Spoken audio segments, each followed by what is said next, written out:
ready and I'm an addict? My topic is letting go, letting God. And I wanted to start off by reading a poem called Let Go. To let go does not mean to stop caring. It means I can't do it for someone else. To let go is not to cut myself off. It's the realization I can't control another. To let go is not to enable, but to allow learning from natural consequences. To let go is to admit powerlessness, which means the outcome is not in my hands. To let go is not to try to change or blame another. It's to make the most of myself. To let go is not to care for, but to care about. To let go is not to fix, but to be supportive. To let go is not to judge, but to allow another to be a human being. To let go is not to be in the middle arranging all outcomes, but to allow others to affect their destinies. To let go is not to be protective. It's to permit another to face reality. To let go is not to deny, but to accept.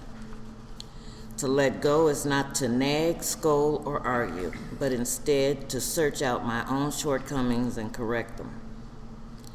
To let go is not to adjust everything to my desires, but to take each day as it comes and cherish myself in it. To let go is not to criticize and regulate anybody, but to try to become what I dream I can be. To let go is not to regret the past, but to grow and live for the future. To let go is to fear less and love more.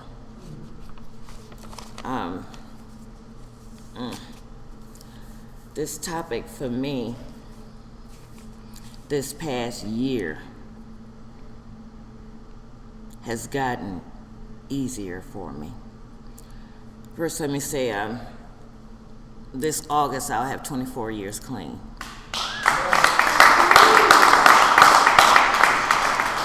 And this topic ties in directly with the third step for me. You know, realizing that there is a God and I'm not him. You know, and knowing that my best thinking got me where I am. So I need somebody else to think and to plan the outcomes. And the best person to do that is my higher power.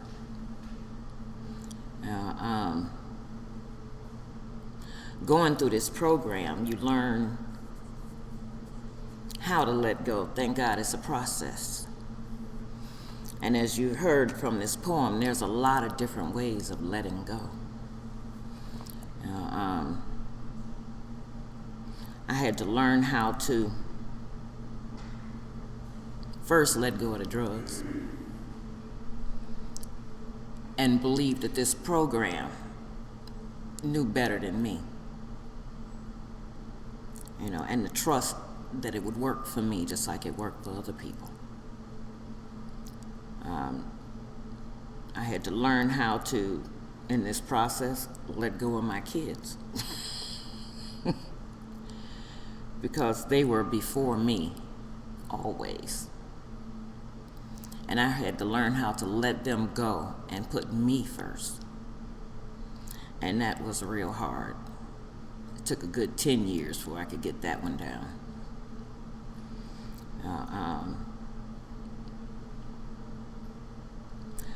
Letting go and letting God, for me, as I said, this past year really hit home to me, really and truly what that meant. Last year, two days before I came here to Camp Mac, I was diagnosed with lung cancer. And they did a biopsy that Wednesday.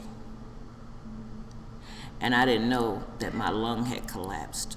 I just thought that was me not being able to breathe that well was because of, side effect of the biopsy. And we left that Friday morning and came here. I thank God for my home group members who we come up here every year because they carried me everywhere last year. They found a way to drive to the tree to take me. They drove me to go eat to the other building because I couldn't breathe. And everybody kept asking me, "Are you still going? Are you still going?" You don't need to be going now that what is it going to change?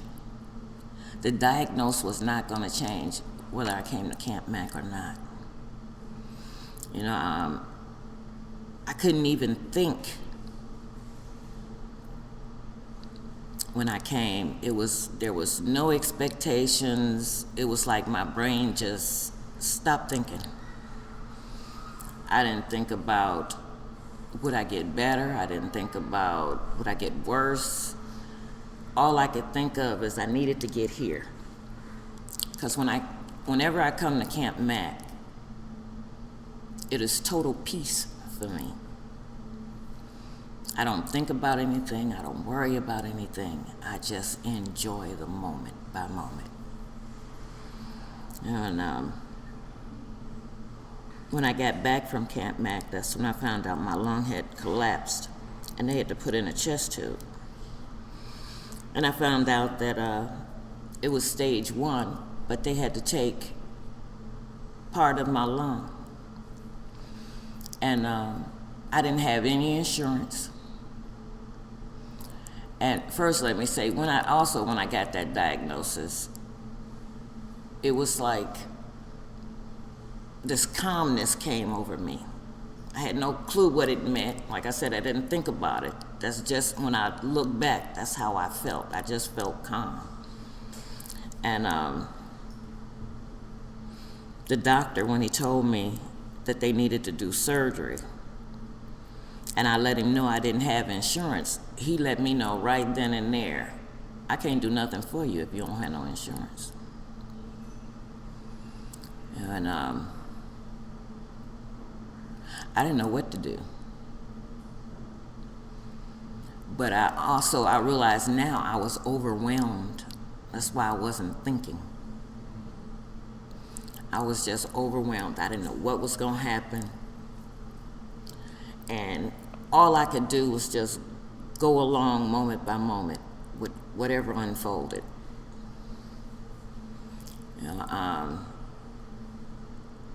I had diagnosed the end of May. I think it was July when they decided to do the surgery. And the social worker had applied for the insurance for me, and I didn't even know it. And when I went in the hospital to get the surgery, I didn't know whether the insurance had went through or not. All I knew is that the doctor said, show up on this day, and I showed up, so I guess they were going to do it.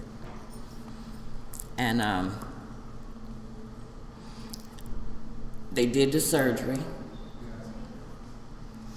and I think I stayed in the hospital a little over a week. When I came home from the hospital, the letter was in the mail saying that I had got approved for the insurance.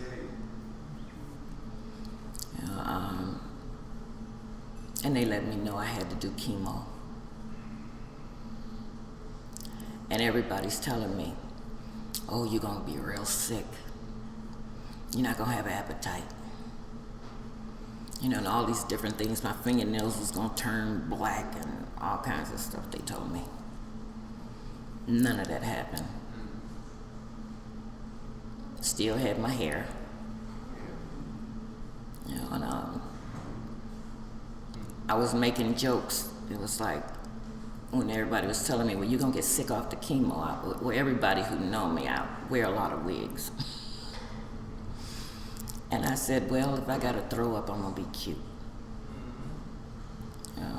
And through the grace of God, like I said, none of that happened. I didn't lose any hair. I didn't get sick. I ate like a pig. But I found out they had put steroids in my chemo. I feel like I still, even though the chemo stopped in December, I still feel like I still have that effect because I still eat like a pig. But going through this cancer and not consciously letting go. And like I said, when I think back, I didn't consciously let go. I think it was more of I just didn't know what to do. And I just had to let everything unfold.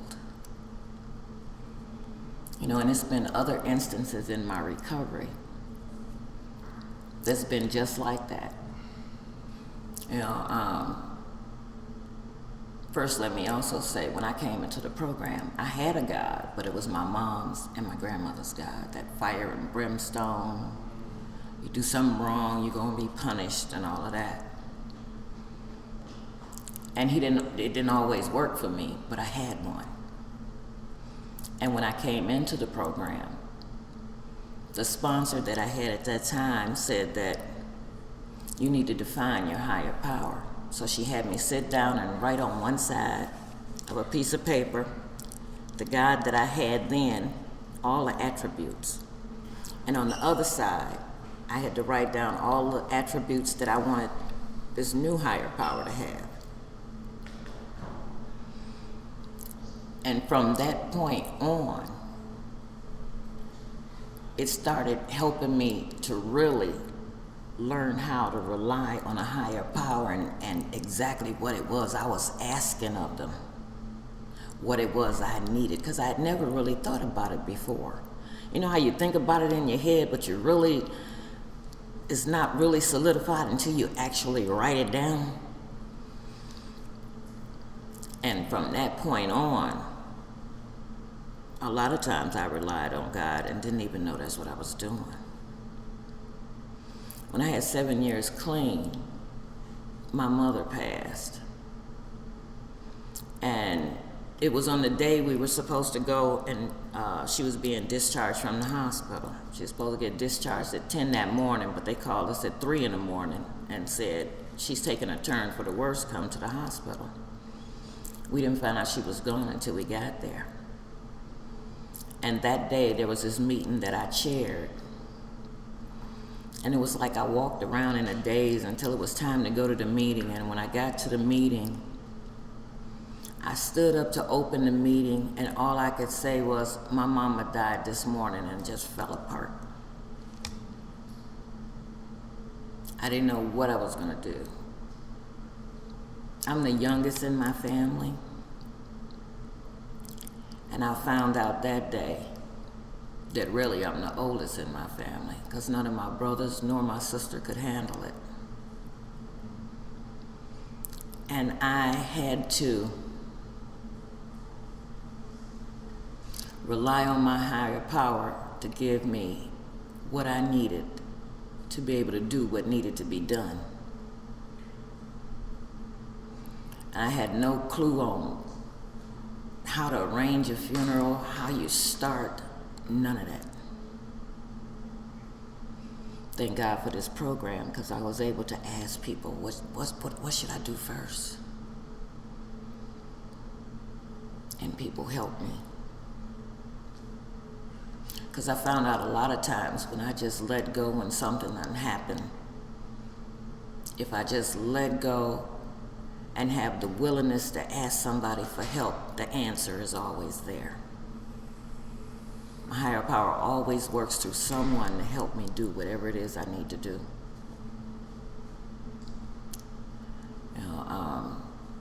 I am so grateful that God saw fit to give me a second chance at life. And now a third.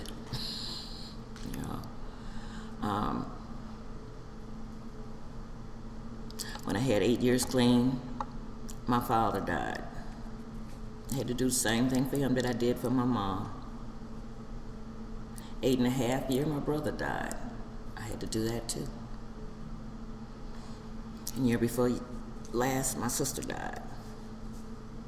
I went through a marriage and a divorce in the program, and that was a real mess.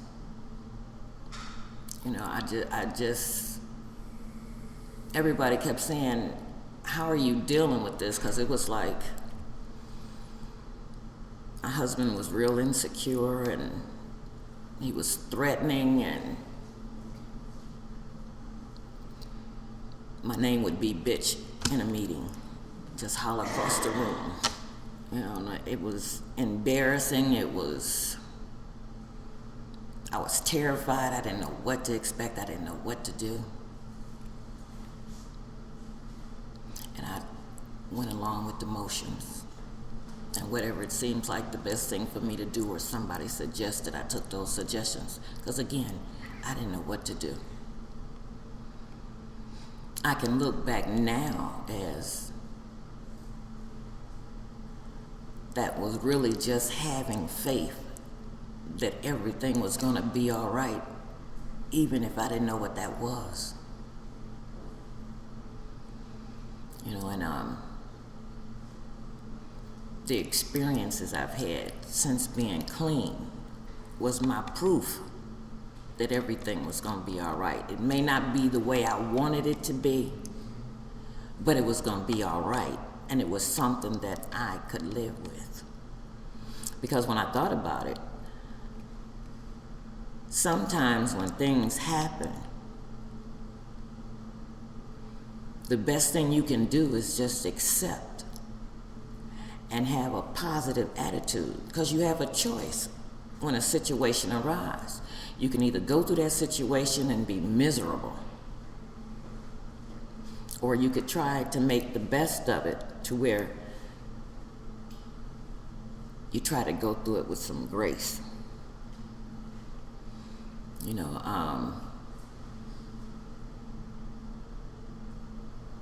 A lot of the situations I've been through since I've been clean has only been through the grace of God.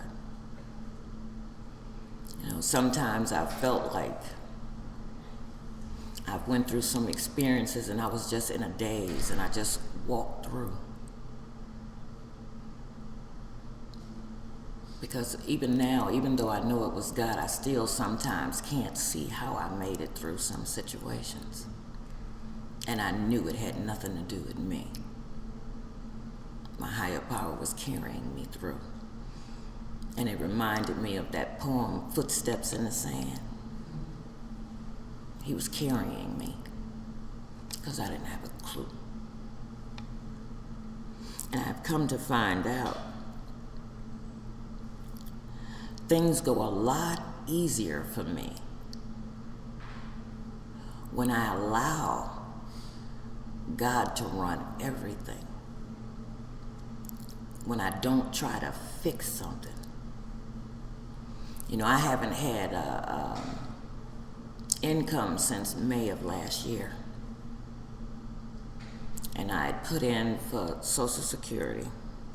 And my doctors, I have a lot of other medical conditions that has made me disabled.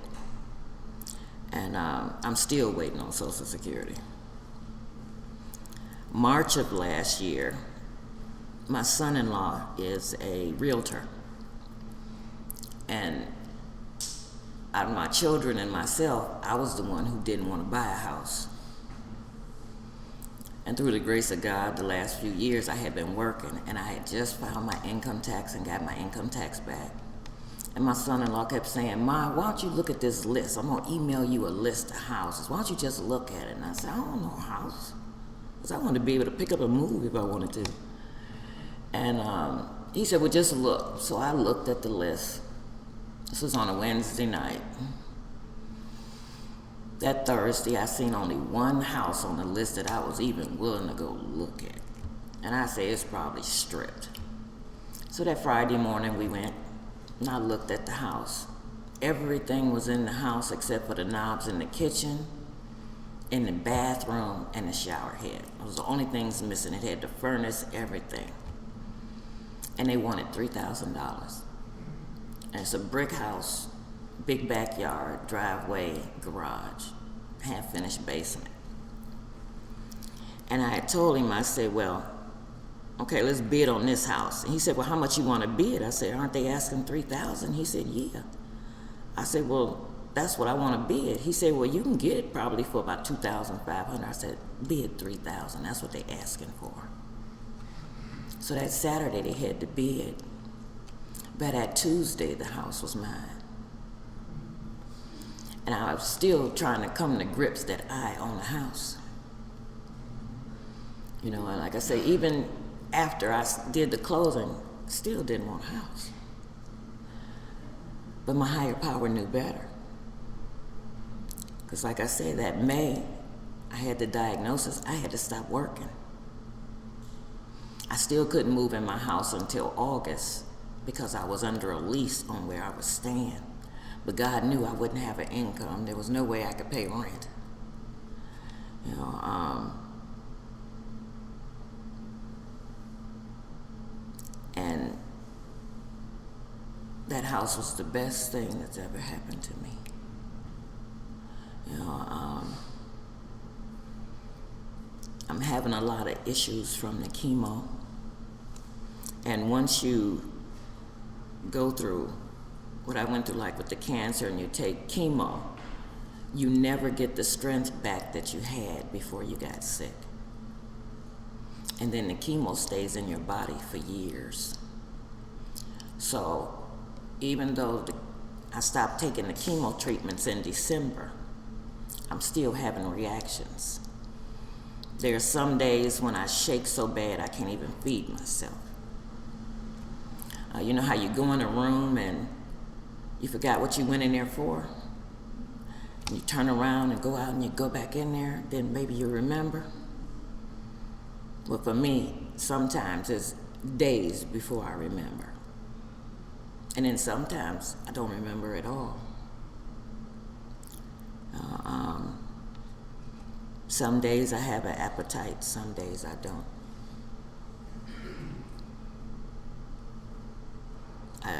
The strength, I can get winded just walking from my bedroom to the bathroom, and they right next to each other. Some days I don't even have the energy to go to the bathroom. I have to just stay in the bed all day. I have good days and I have bad days. On those good days, I try to do something in the house. On those bad days, I accept that I'm not going to accomplish anything today and don't stress myself out about what I can't do. I just be grateful for what I can do. And when I find out having that acceptance of what I can't do and just letting it go helps me health-wise, because whenever I think negative, I can feel how bad I feel. So my emotions affect my health. And but I can say that going through this with the cancer, I have grown. And it may seem strange with what I'm going to say, but I'm kind of thankful for the experience of going through the cancer. Because I've grown in ways that I didn't even know I could. You know, you find out who your friends really are. You find out if you have any. You find out if people can deal with that illness or not. You know, you just find out a whole lot of stuff you just never thought about. You know, I wasn't even sure if I would be here to be able to come here this year. I am so grateful that I'm here. And I got to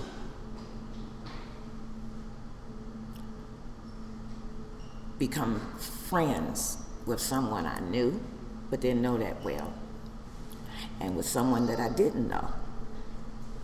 And we're the best of buds now. Just from this weekend of us sharing a room. And they are two awesome women, and I just love them with all my heart. You know, going through this cancer is letting me know just how blessed I am with the people that I know, the people that love me, my kids, my family. I have 15 grandkids, and we've gotten so much closer over this past year. And it tickles me to watch them call themselves taking care of me. You know, and that they want to be around Grandma. Like I said, I still don't have an income, so I don't have money to, to go buy them ice cream, or we go here, we go there. Sometimes they come visit, we just sit there and color. I got crayons and a coloring book, and I actually enjoy those little things. You know, we've been talking the past couple of days about going swinging. I got to go swinging this morning. There wasn't no shade over there, but oh, it was awesome. I'm still gonna try to do that rock climbing wall. If I don't do nothing, put one foot up there. You know what I'm saying? I know I can't pull myself up there, but at least 1 foot. I got to come out of my comfort zone and at least try it. You know, I am just so very, very grateful for my life. Every 3 months, I have to get a CAT scan and to see if the cancer come back. And I think it's something like within 5 years, there's a greater chance of it coming back. But my thing is, if it comes back and it takes me, I'm gonna be grateful for at least being able to experience what I've experienced since I first got diagnosed. You know, God has just been so awesome to me. None of my bills are in shut-off. You know, where I live, I have nosy neighbors, and they like me. You know, and about a couple of months after I moved over there, the houses on each side of me became empty. And because my daughter had moved into the house first until her house became ready, she got to know all the neighbors. So they all knew by the time I moved in that I was sick, because I moved in 3 weeks after I had the surgery. So my neighbors have been taking my garbage can out for me and bringing it back. I got a lady and her husband across the street who comes and cuts my grass and edge it up and keep my yard looking all pretty and stuff. You know, and I had kept saying I needed a dog because I was in there by myself, but I couldn't afford a dog. And anybody who knows me knows I have an unreasonable fear of dogs, especially pit bulls. A Shar-Pei pit was the only free dog I could get. And that dog is my shadow. You know, he protects me like nobody's business. And in the beginning, I would look at him, and the thought that went through my mind was, this dog gonna bite the shit out of me. Oh. And I had to keep telling myself, you can't let the dog know you scared. You know, and me and this dog, he has issues, because he's real sensitive. And I find myself some days standing in there arguing with this dog, talking about, I'm the alpha, not you. You know? And when I hollered, the dog looked like he got a smile on his face, like he laughing at me, like, you fool. Don't you know I'm stronger than you? You know, you'd be surprised what you no longer take for granted when you go through a situation like this. But I choose not to be negative.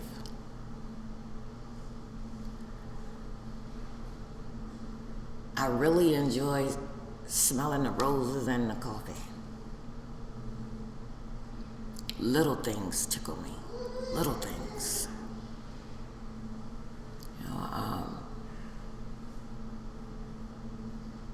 I am just so very grateful for my life and the people that's in it. I am so grateful that I'm a part of NA, because I got a whole nother family. And a lot of times y'all treat me better than my own family. I mean, where can you go? No matter where you go, you see another recovering addict and you just sit down and just start talking to them about what's going on with you. And know that they understand what you're saying. And then to be able to be blessed to come here, and the peace that I get here lasts me the rest of the year. And it's like I start getting depleted the week before it's time to come back. So by the time I get here, I'm totally on empty and I can just take it all in.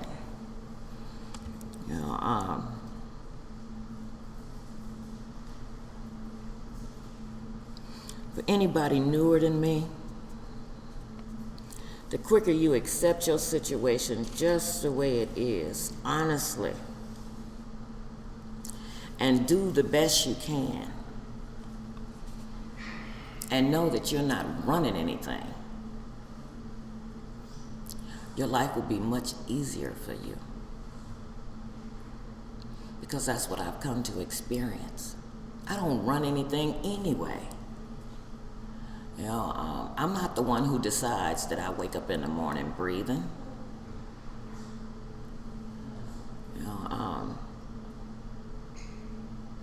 And I'm kind of glad that I'm not, because I'm sure there's been plenty of days I wouldn't have wanted to wake up. There was plenty of days I was trying my best not to wake up. But thank God that God knew better than me. And I've come to find out I'm not as bad as I thought I was. Even clean. Because trust me, there's been days in my clean time when I thought that I still wasn't nothing. When we come in, we don't, that self-esteem don't automatically rise. It's a process. There's still some days to where I can walk in a meeting and I feel like everybody's staring at me and all I want to do is turn around and go back out the door.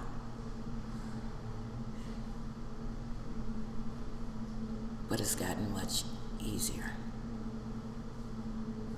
to be okay in my own skin. And I can honestly say, today, I don't want to be anybody else but me. The good and the bad.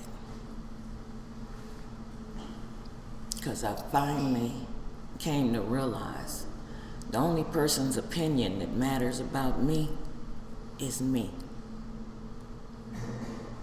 And I ain't bad. And I'm gonna be okay. No matter what happens, I don't worry about how things are gonna end up. I don't even try to make a plan anymore.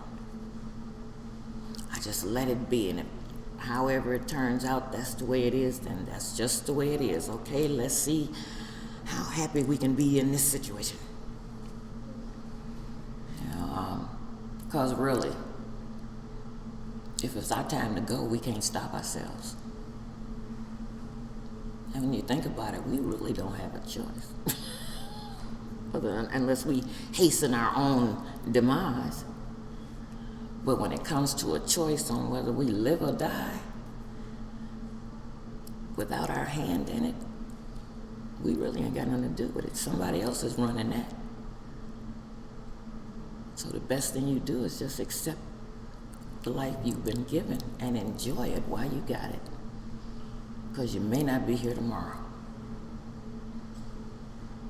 So for me, it makes a lot of sense to just let go and let God. And I find I'd be so much more happier.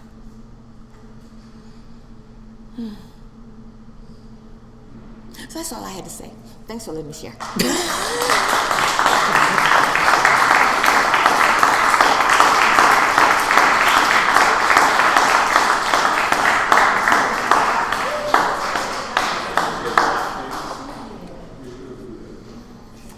Our next speaker is John T.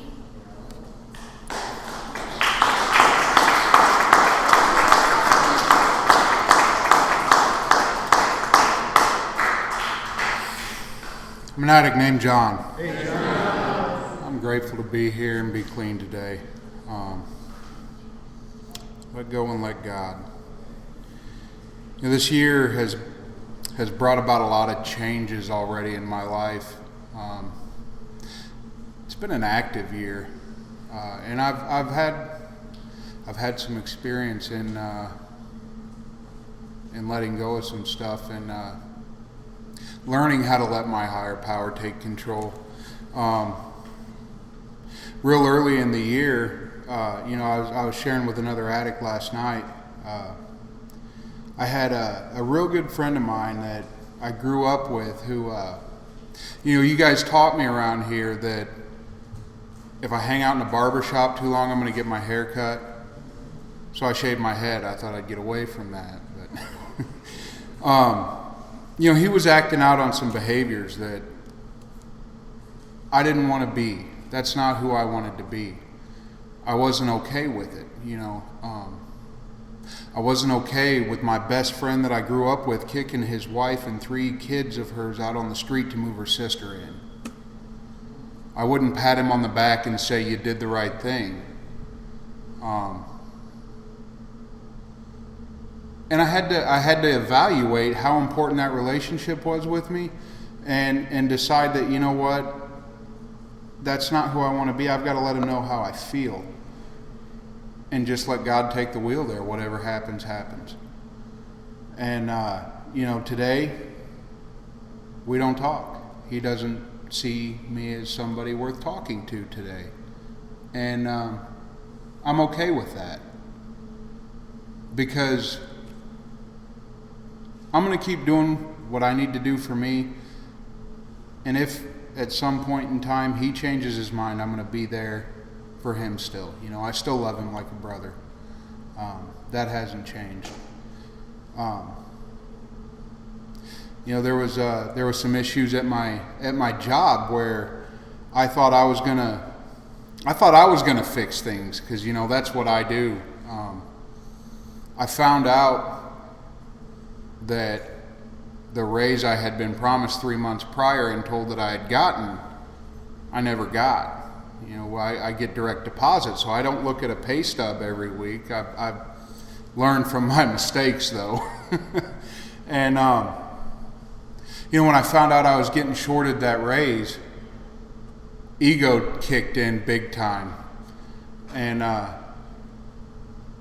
in reality, I kind of showed my butt to a lot of people. And I took a day off. Wasn't sure if I was going to go back. And I talked to my sponsor. I talked to other recovering addicts. I talked to some other people in my life that I really look up to and decided, you know what? I don't have to make a decision on this today. First of all, you guys told me when I make a decision, I need to make sure that I'm not hungry, angry, lonely, tired, because my thinking gets really skewed then. And I think it's safe to say I was angry. In that process of stepping back and saying, I'm gonna let this settle down a little bit before I really think about making a decision, I get a phone call saying, you know what? We shafted you and we're gonna back pay you and give you your raise. That wasn't my doing. My doing was, screw you guys, you already shafted me, I'm out of here. That's how I wanted to react. The coolest thing for me Letting go and letting God is definitely a process that has gotten easier the more I work my program. Last week I was in a car accident. Somebody crossed the yellow line and sideswiped me. And you know, I kind of relate to, I didn't know how to react. I know how I would have reacted in the past. You know, I called 911 and they said, well, can you go see if he's all right? And I'm thinking, yeah, but if I do, he might not be by the time you guys get here. Because I was not happy. But I didn't have to do any of that, you know. I could practice principles before personalities and think, you know, he might be injured, and walk over there. When the cop told me he couldn't tell from the debris whether it was my fault or his fault, and that it's just an up in the air thing, even though I knew that guy crossed the line, I didn't have to argue with the cop. You know, I didn't have to get in his face. And I didn't even realize this stuff until a family member pointed it out. And he's like, you know, I really commend you. I can't believe how calm you were, because he knows that's not me. You know, that's a result of this program working in my life. And, you know, there's plenty of other instances. But I guess when I really stop and think about them and reflect on them, in all of them, I can see how I had a plan in my head of how things were going to go. And for me right now, a lot of times letting go, well, to be honest, that car accident's the first time I didn't have to consciously think, step back and stop. You know, that's something I have to think a lot.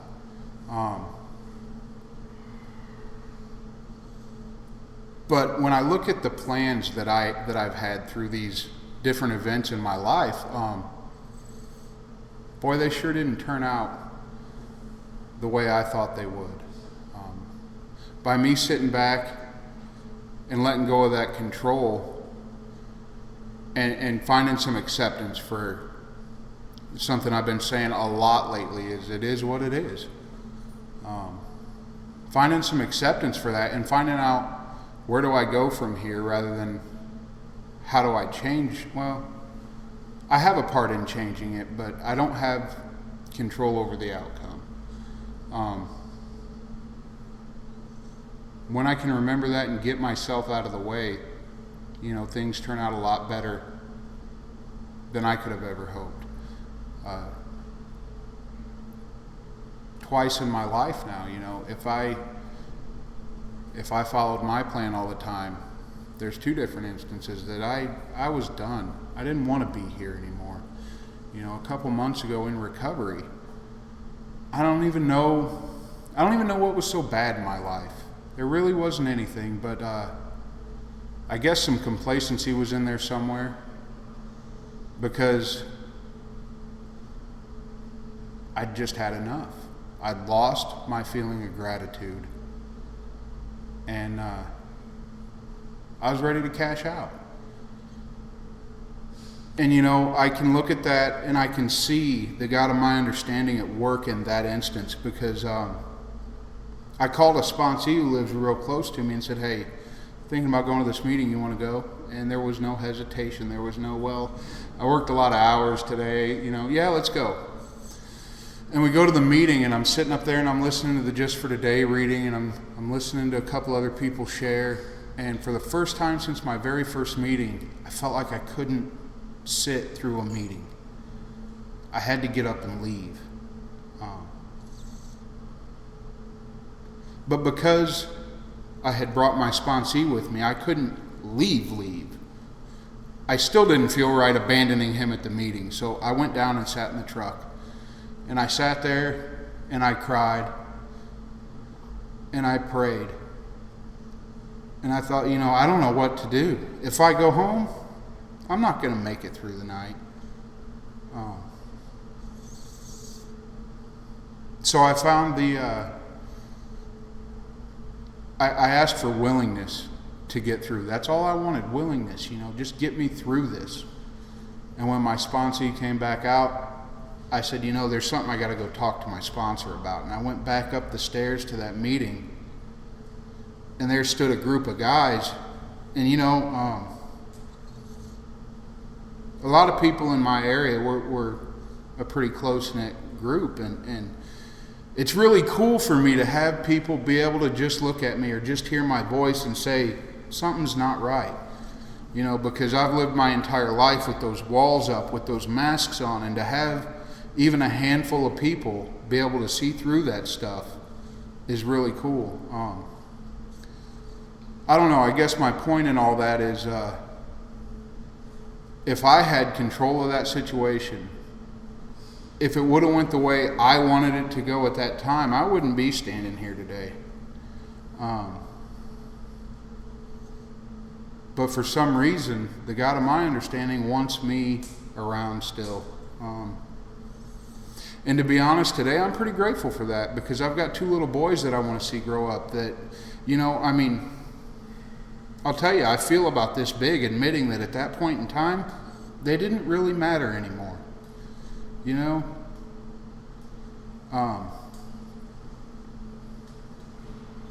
Letting go and letting God take control for me is rarely an easy event, but it gets easier with the pain, I guess. You know, that saying holds true for me, that when the pain of change is greater than the pain of staying the same, we'll surely change.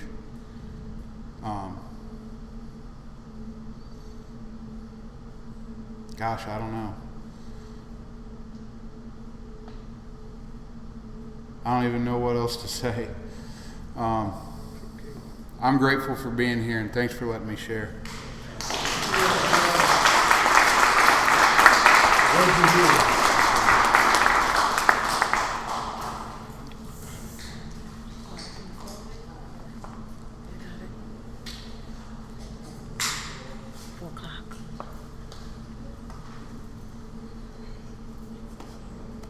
Before opening the floor for sharing, remember that you are being recorded. If you wish not to be recorded, please let me know so that the taping can be turned off. Would anybody like to come up and share?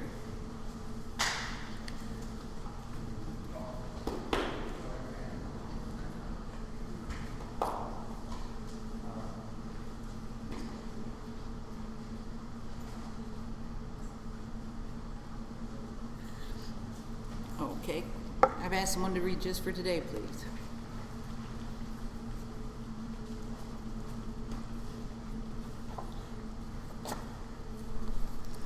Hi, I'm Crystal. I'm an addict. Hey, Crystal. Just for today, tell yourself, just for today, my thoughts will be on my recovery, living and enjoying life without the use of drugs. Just for today, I will have faith in someone in NA who believes in me and wants to help me in my recovery. Just for today, I will have a program. I will try to follow it to the best of my ability. Just for today. Just for today, through NA, I will try to get a better perspective on my life. Just for today, I will be unafraid.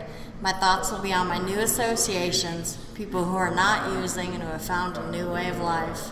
So long as I follow that way, I have nothing to fear. Just for today. Thank you.